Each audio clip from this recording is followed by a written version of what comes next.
Hey, hi, hello everyone. My name is Alex. I'm a knitter coming to you from Vancouver, Canada.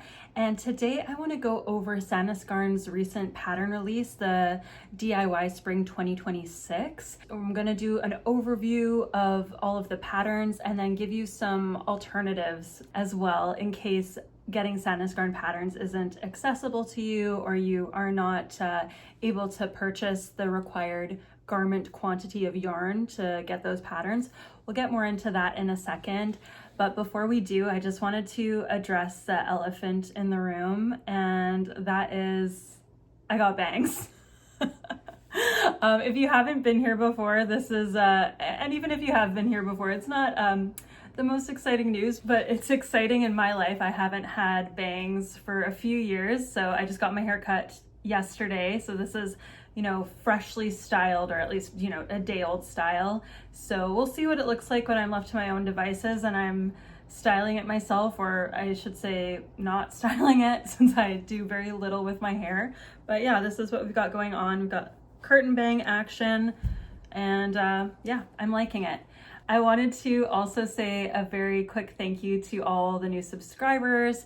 At the time of filming this, I am inching closer and closer to 1,000 subscribers. We might already be there, fingers crossed, by the time this video goes live. So if you've been watching my videos and you're not subscribed, please consider subscribing. It's like the best way to support my channel. And obviously for a small YouTuber, a small content creator, that 1,000 subscriber count is the first like big milestone. And so yeah, every subscriber counts, and I appreciate you so much for being here and for coming back and for watching these videos. And for those of you who have been enjoying the videos and the content and maybe want a little bit more of me, a little bit more kind of like personal content, more in real time, I did recently open up memberships on my channel. So there are 2 tiers, Purl Pals and Vestie Besties. And so there you can get exclusive content like members only shorts, polls, early access to videos. Yeah, I would just be so grateful if that interests you at all and you want to have a little bit more one-on-one interaction with me. Go have a look. You can hit the join button right beside my name at the bottom of the video, or go to the membership tab on my channel. All right, so for reference, today, the day that I'm filming is Thursday, January 29th. And earlier this week, I think it was either Monday or Tuesday, Sandnes Garn posted on their Instagram their DIY Spring 2026 pattern release. So I was looking through their Instagram stories and having a peruse through all the patterns, and it was a lovely release. There's a lot of really great basics and some not so basic patterns on there as well. But the one thing that really stuck out to me was that the patterns all reminded me of designs that I've seen before from other creators, from other pattern designers, other knitwear designers. And granted, Sandnes Garn works with a lot of really well-known designers like Petiteknit, Knit. Those are just 2 that I know off the top of my head that design for Sandnes Garn. So that could be why some of the patterns do look very reminiscent of, say, Petiteknit's style. And I don't know exactly who has designed each pattern that was released in this collection. But all that to say, what really stuck out to me was that as I was looking through the photos, almost immediately off the top of my head, I could think of other patterns that reminded me of those releases. So that's what I wanted to go through with you today. I'm going to go through all of the designs and then give you a few alternatives, because I know Sandnes Garn is not the most accessible, or Sandnes Garn patterns, I should say, is not the most accessible. You can't just buy them on the website as standalone patterns, and you can't buy them off Ravelry. I believe the process, though I have not done this myself, so feel free to correct me if I'm wrong. If you go to the Sandnes Garn website, they only ship within Scandinavia. So if you are in another area of Europe or in North America or elsewhere in the world, you need to source a Sandnes Garn seller, essentially. Find your Sandnes Garn dealer and buy it through them. And perhaps you already have a garment quantity's worth of yarn that you want to use for a specific pattern and don't necessarily want to go and purchase another garment's quantity. So I thought it might be helpful to have some alternative ideas if you want something similar to what is offered in the Sandnes Garn DIY Spring 2026. So this collection consists of 9 patterns total. They released 5 sweater patterns, 2 cardigan patterns, 1 blouse, and 1 accessory, which is a clutch. So I thought we would go through them one by one. I'll give you a little overview of the Sandnes Garn pattern and then give you at least 1, sometimes 2 possible alternative patterns if you want something similar. I've got my computer here for my notes, so I'm going to be looking down there from time to time to remember all of the details. So let's get going. We're going to start off with the patterns that I thought were the most, we'll say, like, dupeable. I don't really like using that word, but the patterns that right off the bat I thought of a different pattern, which happened a few times when I was looking at this collection. So the first pattern that we're going to be talking about, and the reason why I'm wearing this sweater today, which we'll get into, is the Lyra Sweater by Sandnes Garn. So the Lyra Sweater, there's kind of 2 different yarn options, weight options. One is knitted with Ballerina Chunky and the other one is knitted with Sandnes Garn Cause, and we'll get into those differences in a second. But the Lyra Sweater overall is a fitted top-down raglan sweater with a boat neck and trumpet sleeves, which is a very close dupe for Blouse No. 1 Light by My Favorite Things Knitwear. Something that's kind of cool about the Lyra Sweater pattern is that you can choose to knit it top down or bottom up. So there's instructions for both, which I found kind of interesting. And the Sandnes Garn Ballerina Chunky is, I believe it's the same blend as their Tin Silk Mohair, but I'll have to double check, which is mohair and wool blend. And there might also be some synthetic material in there as well. So I'll check and I'll put it on the screen below here. And their second sample is knit with Sandnes Garn Cause, which is an alpaca yarn. It's alpaca, nylon, and wool blend, and it's a blown yarn. So I think the most similar comparisons could be Drops Air or Snufnug by Camerose. The Lyra Sweater is definitely a chunkier version of this type of mohair top, but the silhouette is so similar to Blouse No. 1 Light by My Favorite Things Knitwear, which is what I'm wearing today. Some eagle-eyed viewers in previous videos noted that I have a drop stitch on one of my sleeves, and I can confirm that I do. And I haven't fixed it yet, but I will. I will. So apologies if that's kind of bothering anybody when I'm showing my sleeves. But yes, Blouse No. 1 Light by My Favorite Things Knitwear is a very similar top-down construction with the fitted body trumpet sleeves. The difference here is that the Lyra Sweater is a raglan and the Blouse No. 1 Light is a contiguous shoulder construction. So the yoke will look a little different. There's no raglan lines here. But besides that, it's incredibly similar. The other thing is that Blouse No. 1 Light is knit with 2 strands of mohair. I think some people also knit it with 3 strands if they want a denser look. So that would be very comparable to Ballerina Chunky. I think 3 strands of mohair held together would be quite similar to Ballerina Chunky. And for Blouse No. 1 Light, you're using really big needles, 6mm or US 10. So I think that it gives you a pretty similar density if you are holding it with those 3 strands. For the Lyra, the design accommodates bust circumference of 74 to 147 centimeters. And for Blouse No. 1 Light, it accommodates busts of 79 to 136 centimeters. So the Lyra is a little bit better size range there. A couple other alternatives. Petiteknit has 2 designs that are also very similar, kind of boat neck style mohair blouses, the Ivy Blouse and then the more recent Bea Blouse. They are actually both raglan sweaters. They both feature kind of boat necks, although the Ivy sweater is a closer fitting, wider neck. It's almost like this undershirt that I have here. It's more similar to that slightly higher straight neckline there. And the Bea Blouse has a wider boat neck, more similar to the blouse number 1 light, a wider boat neck, and just an overall more relaxed fit. The Ivy blouse is a bit of a closer silhouette to the Lyra Sweater, I believe. And both the Ivy blouse and the Bea blouse are knit with 2 strands of mohair held together, so achieving a DK weight garment as opposed to like chunky. And the Ivy blouse accommodates busts of 82 centimeters to 152 centimeters, and the Bea blouse accommodates busts of 78 centimeters to 148 centimeters. So a little bit wider size range for those two. All right, up next, we've got the Loom Sweater by Sandnes Garn, which is a top-down raglan cable knit jumper. It has those diamond cables in the front and then some braided cables all over the sleeves and on the sides of the sweater. For this sweater, they are knitting it with Atlas yarn, which is 70% Norwegian wool and 30% merino. So I think it's a DK weight yarn, but I haven't used it, but just based on the meterage, which I think is 100 meters per 50 grams. I think that was a DK weight yarn, but I'll put it below if I'm incorrect there. And it features those diamond cables down the front with the braided cables on the side, and has bust circumference of 105 to 140 centimeters. And as soon as I saw this sweater, I immediately thought of the Sirena sweater by Cookie the Knitter, or Sirena sweater, I'm not totally sure the pronunciation, but they look so similar. The Sirena sweater was released in November of 2024.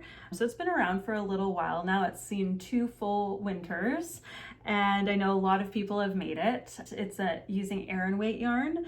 So it's a little bit bulkier than the Loom Sweater, and it uses a blend of alpaca and merino. So 1 strand of alpaca, 1 strand of merino. And the Sirena sweater features a drop shoulder design as opposed to a raglan, and it has a bust circumference of 105 to 155 centimeters. All right, the next one we have is the Elva Sweater, and this is a top-down ribbed sweater knitted with 1 strand of Sunday and 1 strand of soft silk, not soft silk mohair, tin silk mohair. That's the Sandnes Garn mohair. And this one features a raglan construction and trumpet sleeves, so kind of similar silhouette to their Lyra Sweater. I'm patting this even though this is not the Lyra Sweater, but the equivalent of. The Elva Sweater has a bust circumference of 75 to 105 centimeters. And as soon as I saw this one, I thought of the Chunky Rib Sweater by Knitting for Olive, which is included in their book. And I believe you can buy it as a standalone pattern as well. And I actually have the Knitting for Olive book, so let me just grab it. All right, so here's the Chunky Rib Sweater.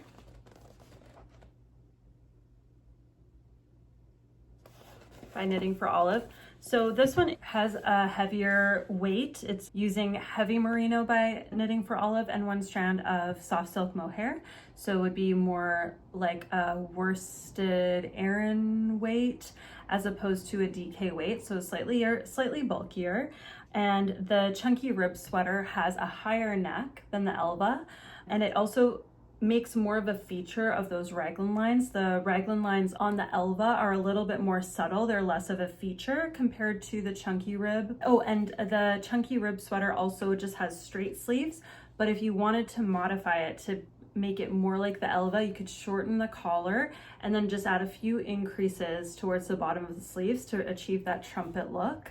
But besides that, yes, just another like long sleeved rib sweater. A great basic to have. I think either would be great options. The Chunky Rib Sweater has bust circumference of 116 to 145 centimeters, so a slightly smaller size range for the Chunky Rib. Up next, we've got the Aria Sweater by Sandnes Garn, and this is a lightweight polo neck jumper which features stockinette polo collar with a double knit v-neck, and you can have the option of just keeping it an open v-neck or adding the buttons and having that like button band. And it is finished with what I believe is 2x1 ribbing on the cuffs and the hem. This is knitted top down and features European shoulder construction. And they are knitting this using alpaca folgetrad, which is a lace weight alpaca, and tin silk mohair. There is a bust circumference of 96 centimeters to 136 centimeters.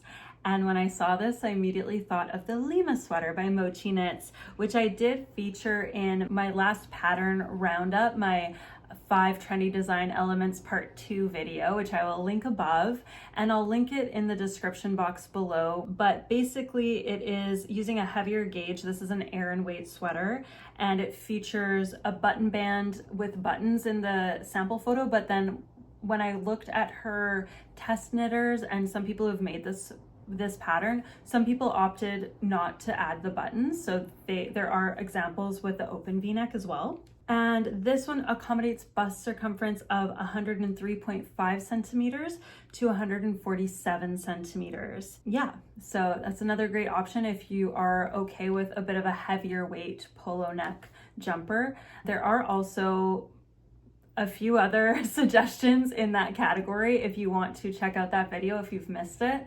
There's a whole section on polo neck jumpers, and those could be potential nice alternatives to the Aria sweater if you're not able to purchase that Sandnes garn pattern.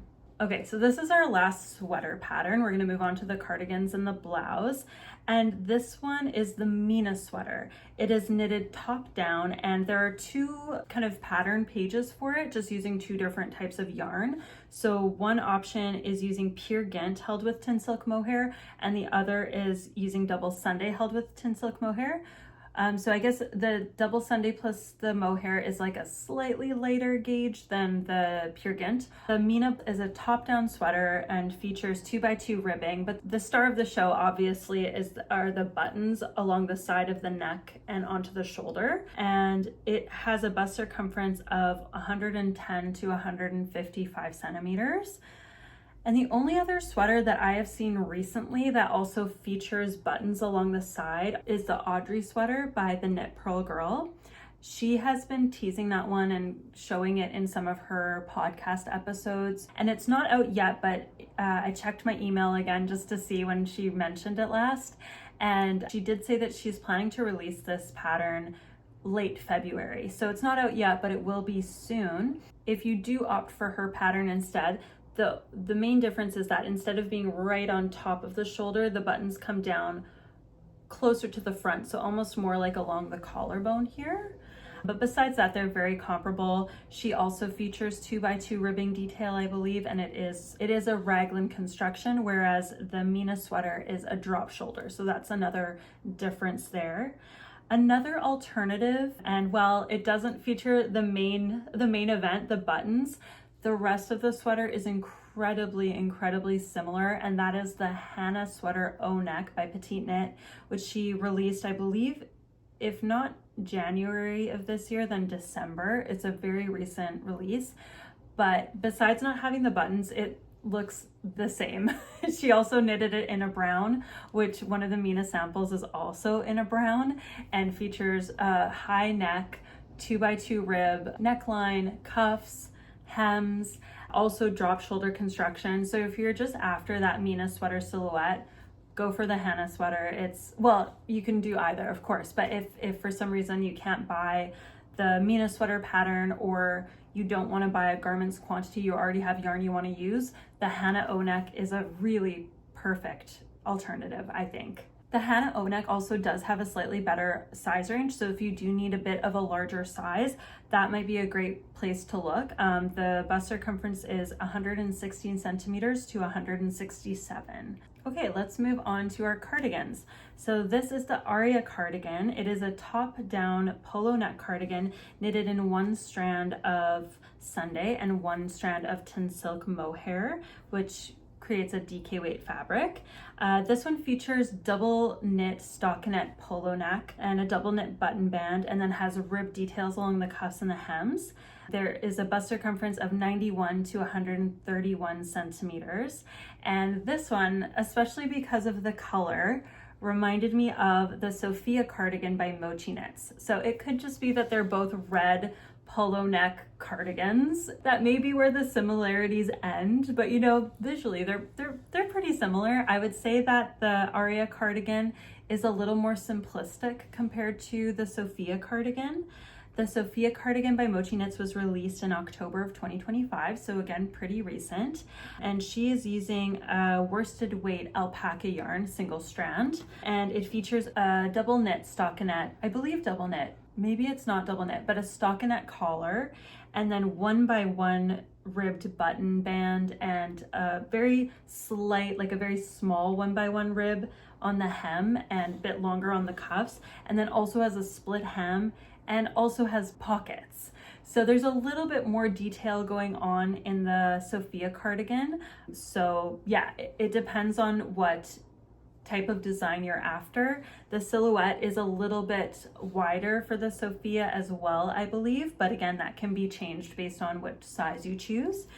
So another great option if you like the Aria and can't get it, or if you like the Sofia but maybe it's looking a little bit more complicated than you're ready to take on, perhaps the Aria is a good option instead. And I think that polo neck cardigan in the red is just so cute. Of course, it would be beautiful in many different colors, but the red really helps that cardigan shine, and I think would be just a really lovely addition to any person's wardrobe. Red for me is a little bit harder to wear, so maybe I would opt for a bright blue instead, or possibly a pink. But I think the red is so stunning. So if that's up your alley, I think that would be a very cute choice. Now we are reaching two patterns that I did not find immediate alternatives for. One of them is a little bit frustrating because it is a pattern that I did think of another alternative for immediately, but I cannot find it. So I'll get into it. I'm talking about the Ember Cardigan by Sandnes Garn. It is a top-down fitted cardigan with a double knit v-neck button band and sewn on pockets. It doesn't say in the pattern information what the construction is, but based on the photos, I think it's a European shoulder construction. It's knitted using alpaca wool and tin silk mohair, which creates a worsted weight, I believe. There's a bust circumference of 79 to 131 centimeters. And when I saw it, I immediately thought of a cardigan pattern that Lily Kate France is working on. However, I couldn't find any of the details because I realized that she'd been sharing it in her Instagram stories, I think back in December, maybe even in November. And there's nothing on the grid, so I can't find any information about it short of messaging her, which I haven't done. But I know that she is working on a cardigan with very beautiful tailoring, like very fitted waist shaping. So keep an eye on her Instagram. I'm sure we'll have more information about it soon. So yeah, I'm sorry I couldn't give you a better alternative, but she does have another cardigan that's very lovely called the Calm Down Cardigan. It is also a v-neck cardigan, and it's using DK weight, and it's got a double knit button band. It doesn't have the same waist shaping. It's not as close fitting. It's got recommended positive ease.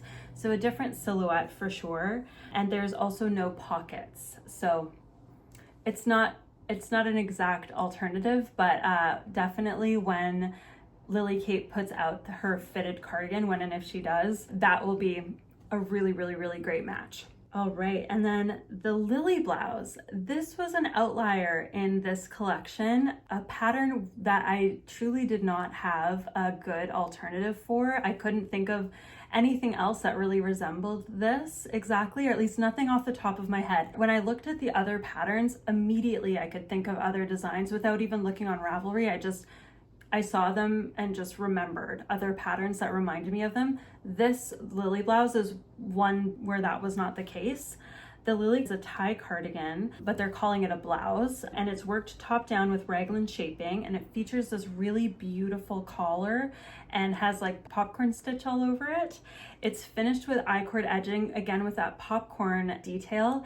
And when I first saw it, I thought that it was a picot edge, but it is an I-cord with popcorn stitches along it, so it gives the illusion of picot. Super cute. It's so feminine, like intricate, but yeah, still kind of classic in a way. The best that I could kind of suggest was potentially knitting an I-cord cardigan, and this is another category that I talked about in my 5 trendy design elements. And I was thinking specifically the Audrey cardigan by Pernille Larsen or Knitting for Olive. And again, I'll put the link above and the timestamp below if you want to just check out that cardigan.